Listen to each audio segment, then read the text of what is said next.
Well, let's talk about the weather impact. What's happening out there right now? Hell, we are seeing a whole lot of rain across our area. Yeah, so right on cue, picking up some of the heaviest rain showers as we speak. You can see all of those storm clouds rolling their way over the Pacific Northwest as our temperature hovers right around 55 degrees. Now, you might be looking at the radar and then maybe looking out your window saying, well, there's a lot more rain outside than what I'm actually seeing lighting up on your screen here.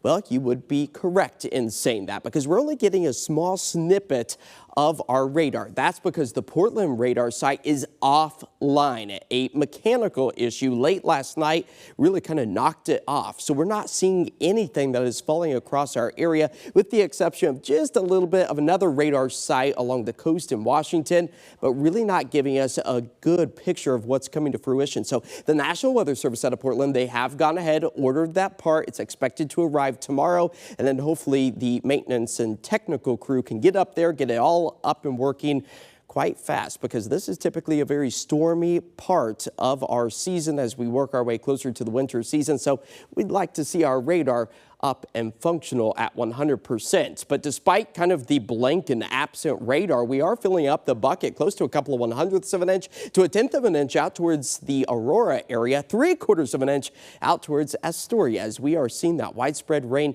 continue to track its way through our area, impacting our temperatures by just keeping them stable, mid to upper 50s in many cases. As you can see, the wet weather still coming down out towards the airport as those scattered showers, if not even persistent rain, takes us all the way through the late evening time frame as those temperatures remain in the mid 50s, all because of this trough of cooler air working its way through the western half of the country after we got to enjoy that ridge of high pressure. The dry skies that we experienced earlier this week now on the move as we prepare for another little dry pocket of air to work its way back into our area for Friday, Saturday.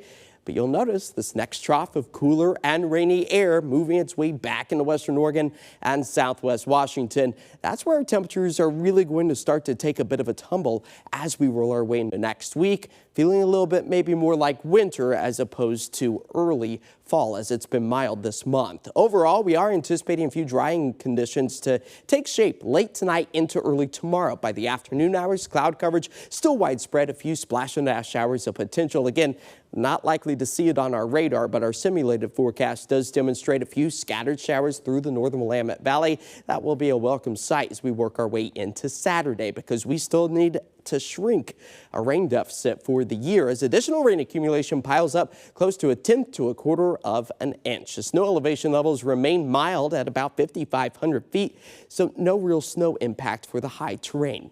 Tonight, a few scattered showers drying as we move our way through the rest of the night. Temperatures only falling back into the low 50s. We'll approach almost 60 degrees tomorrow, mostly cloudy, a few brief raindrops a possibility, but not as wet as what we've seen today. That trend taking us through Saturday before that next trough of cooler and rainier air moves its way back into our area for Sunday. So if you got outdoor plans this weekend, maybe try to get them done on Saturday as opposed to Sunday. But look at those daytime highs. Tuesday, Wednesday, as we dry things out, low 50s and even some upper 30s for our overnight lows. Yeah, I think during fall, just to have a sun break over a weekend makes me happy. It's a welcome sight for sure. All right. Thanks a lot, Josh. Yeah.